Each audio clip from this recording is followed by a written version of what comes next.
So yesterday the devs did a big Ask Me Anything About Anthem, which boils down to them answering a load of questions from you guys on Twitter. Oh, as well, a new TV advert dropped for Anthem, so I'll have that playing in the background whilst I'm explaining this video. Mark Darrett, Chad Robertson, and Ben Irving all answered loads of questions about the game. And you've probably seen other YouTubers covering basically all of the questions that were answered. I feel for me to do that would be a massive waste of time for you guys. Not throwing any shade of the people that have previously done this, one of the main reasons why I didn't want to do that is because others have already done it, but mostly because these questions are incredibly generic, very straightforward stuff that we knew before. However, some very interesting answers around two big topics came out from the devs. One came out yesterday, the other came out a couple of days ago that nobody really spoke about. Those topics being the monetization of skins in Anthem, of course a big topic of conversation, but also the staggered and convoluted release schedule that Anthem has. If you saw this table, then you know exactly what I mean. But the devs had a really interesting response on that I certainly wanted to highlight in this video. We will be looking at some of the questions that were answered, but going over every single one of them, as I said, would be a waste of your precious time. So let's go over the big stuff. My name is Ryan Central, you can subscribe for more Anthem content, and maybe other stuff in the future, I don't know. But we do have a big giveaway going on at the moment for a Legion of Dawn edition of the game, as well as a runner-up winning a standard copy themselves. Really easy to enter, it's in the comments and description below. Bit of a longer introduction than usual, as I explained to you why this video is different to the countless others that you've seen. So let's get straight into the first topic. Most of you have seen this table on screen. It's been out for quite some time, sort of like September, October time 2018. And back then, nobody really batted an eye. But of course, with Anthem getting closer to launch, EA helped tweeted out this table, and it got a lot of press very quickly. In fact, it kind of went viral, with videos coming out of people like Jim Sterling, Boogie, and Yong Ye, I think that's how you say his name, I'm not too sure, all criticizing Anthem, Bioware, and EA for having an incredibly convoluted and overly complicated system of playing early. I get a lot of questions asking me about how this system works, so I'll explain it with the use of this beautiful diagram from the subreddit from Adored Daniela. For you to get full access to the game Feb the 15th, which is a full week before the game officially launches, you need to have Origin Access Premier, which is £15 a month and only available on PC. To get 10 hours access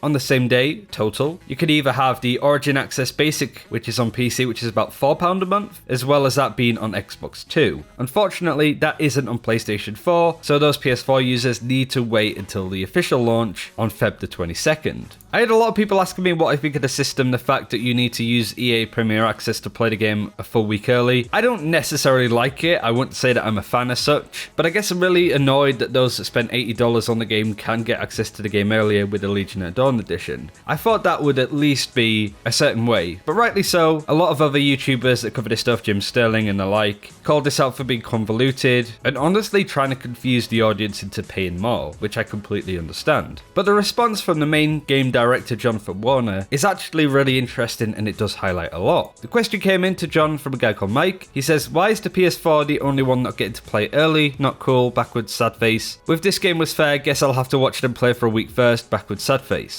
And this is what John put. A lot of newer followers, so it's worth repeating. EA access for PS4 is completely out of our hands and is a negotiation between EA and Sony. If it were up to me, we would all play on the same day. A couple of people highlighted in the comments why that's the case. Apparently Sony don't want to put EA access on their platform. It does raise the question, whose fault is it there, but I guess it would boil down to EA having this sort of membership system. But there's also a response to another tweet. The tweet got deleted, I believe, but I remember it being along the lines of, but you're the game director, John, can't you just change it so it works for everybody else? And he says, I wish, not that simple. And it really does highlight that the devs are just wanting to make a really good game. You know, that's all that they want to do. Obviously, they want the game to sell well, but all of this stuff to do with early launches, getting 10 hours before everybody else, boils down to EA and EA alone. That is their decision, that is their prerogative to monetize the game as much as they possibly can. At the end of the day, it really does highlight that these devs just want people to play their game. They're not interested in the politics of people playing early or on exclusive consoles and stuff like that. They just want people to play the game. So whilst I feel that this dislike and disdain is warranted for the convoluted release schedule that they have, don't aim it at the devs, I think is the main thing that I want to say about this. This is definitely 100% an EA thing. Now it's easy to say, well, Bioware signed with EA, but that was over 10 years ago. And a lot has changed in the gaming world when it comes to how games are monetized, right? So I wouldn't necessarily say that they're exempt from any criticism. I think John Warner's response here speaks volumes about what the devs want from their audience, and that's for them to all play the game at the same time and to enjoy it as a community.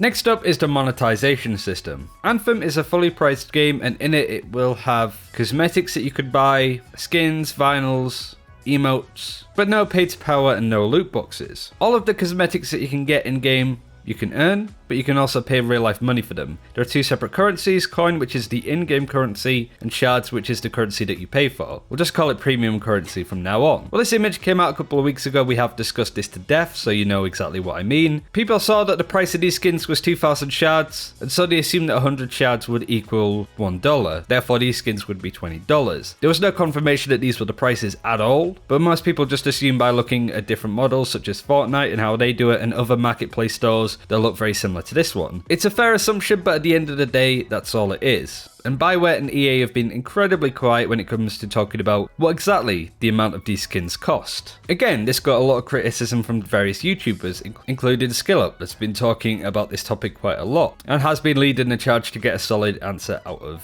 the devs. He asks in the AMA, how much will cosmetics cost at launch and how many hours will it take to earn those cosmetics if we were to grind for them? Mike Dara says, we are constantly adjusting the balance of our economy. We want to ensure that you can earn things in game for a reasonable amount of time. So again, a non-answer. Really, that's all it is. However, there's one thing that I did want to highlight about this topic. Again, this is very much an EA thing, and maybe the devs literally can't talk about it just yet. Like, this might be an NDA thing when it comes to how much Bioware can say about the currency and how that's been working. Also, I don't think that the devs or EA are realistically going to announce how much the skins and currency conversion is. It's just a case of go into the game and find out yourself. That's kind of the pragmatic approach that I feel with this. I also do feel that the devs and EA would have had to look at the response that they had to the controversy of how much shards cost and how much skins cost altogether, and they would have had to have gone back to adjust that. At least I hope so. Do I feel that the skins originally were pegged down to be $20? No, but it wouldn't surprise me. So I do feel that the devs have taken that criticism and the outburst that the community had from that and may make the skins cheaper. I also saw that there was this tinfoil conspiracy saying that Bioware purposefully leaked this information so they could make their skins cheaper, or for at least it to seem that it was cheaper in general. This isn't true. It was leaked from somebody streaming their footage from the playtest event, I think before the servers went live for the first VIP one. I'm not going to name names, but it definitely wasn't Bioware leaking this. This was just an accident from one of the EA game changers leaking it. So you can stop with that nonsense. I saw SkillUp's video talking about the monetization system, and he had a really good point. Anthem has been in development for a number of years now, and obviously at this point EA and Bioware have a rough idea on how much money they want to make post-launch, and all of that money is going to be made from monetization within the game. So EA kind of know how much money they want to make from the game with cosmetics, therefore will know roughly how much they want to charge for stuff like skins, emotes and the like. I don't think it's necessarily down in stone just yet. However, they will definitely have a rough idea on what type of price they're going for right now, especially with the game coming out in a week. So now we got the two main responses coming out of monetization and their release schedule out of the way. Let's talk about some of the other main questions that were answered in this AMA. So we'll skip all of the not at launch questions that we know about and really highlight the stuff that's kind of new information. We will not have the option at all to do Stronghold solo. They're currently looking into putting a spectator system in the game, so when you're downed you can look at what your team's doing, but it won't be in for launch. They're looking to have an Apex style waypoint system in the game some point after launch, which is good news. The ping system in Apex is amazing, and I really think that it should be in Anthem as soon as possible. Especially with both developers being under EA, it should be a fairly easy thing to organise, with any luck at least. Can we get a mass salvage option where we can mark items and salvage them in bulk? Mark says yes for default. You can basically put this in the junk pile by marking them when you look through there, so definitely make use out of that. As a reminder, loot is biased towards the javelin that you're using. For example, if you're running the Interceptor, you can still get Storm or Colossus gear, but it will mostly be gear for the javelin that you're running. Going over Ben Irving's stuff, he wanted to let people know that there is an update that you can sprint in Fort Tarsus, and the movement and responsiveness from the camera has been improved. That will be put into launch for the 22nd, so the 15th we might not still be able to run in Fort Tarsus yet. Bear that in mind, for sure. They're not going to add a vote to kick function in the game, but would rather improve AFK timers and things like that. Don't know necessarily if a vote to kick function is necessary in the game, but I have had a few trolls doing some really annoying shit, so it might be necessary. Hopefully they keep an eye on that. My question is the following: how likely is it that we get raids or what you call aspirational content in Anthem's first year? Ben Irving says likely, smiley face. So with any luck, it'll come in the first act, or second act maybe,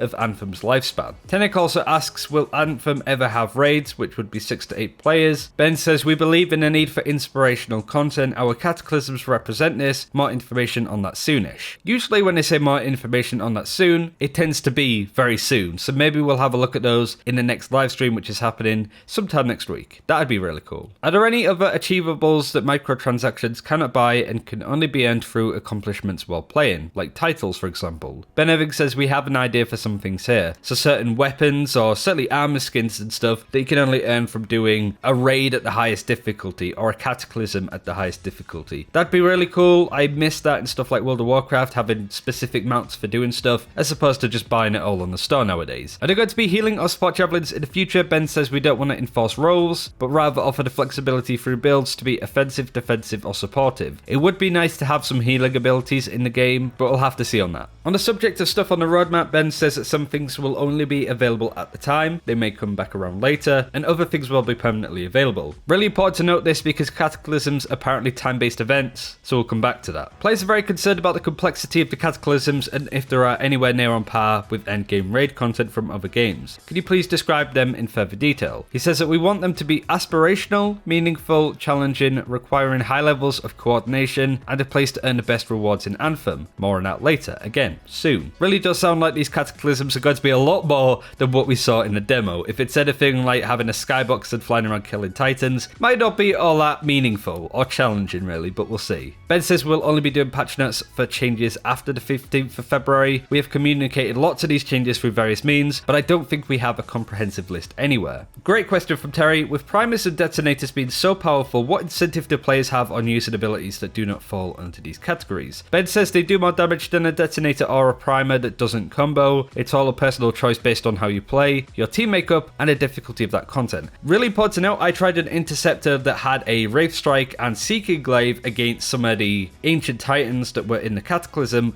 and it was really strong. Obviously, a big criticism of the interceptor is that it's weak against bosses because its ultimate is, awful, but that build especially was very strong when it comes to hitting specific weak points on the target. Very good. Can't wait to try that out more and maybe make a build video on it. And last question for Ben, will there be elemental weapons / bullets? Ben says not at launch, we want primers and detonators to be gear focused. We may add weapons that do elemental damage that don't cause combos. Then goes on to say that yes, there will be in time. I quite like the idea of elemental weapons, but I don't like the idea of primer or detonator weapons in the game. But do let me know what you think of that in the comments below. And finally, we have Chad Robertson. One of the main things is that you should see faster loads at launch, and the game overall should be a lot more better optimized. Is there potential of sponsorship / event vinyls, not necessarily holiday themed ones, but more like an energy drink branded vinyl or live event vinyl? Chad Robertson says stay tuned. There's not going to be an option to do free play privately. They will definitely add more javelins in the future. That's good to see. Whether it's behind a paywall or not, we do not know, but we'll see. He says about cataclysms, they're aspirational content, teams, difficult challenges, top rewards. Honestly, the more that they talk about it, the more excited I get. And Dantix, any plans to update the user interface post-expedition screen? Would be nice to see statistics. Chad says, great idea, we have plans after launch. And this concludes the big AMA. Again, wanting to highlight the main questions in there. There was still quite a lot, but honestly, the main stuff that I wanted to go over is their really interesting response to their staggered release schedule and also monetization. No doubt more information on that soon. Thank you very much for watching. I hope you enjoyed this video. I hope you feel like I didn't waste your time. It matters to me that I make the best content that I can, so if you don't like the way that I'm doing stuff, let me know in the comments below. Thanks for watching, take care, we'll see you next time.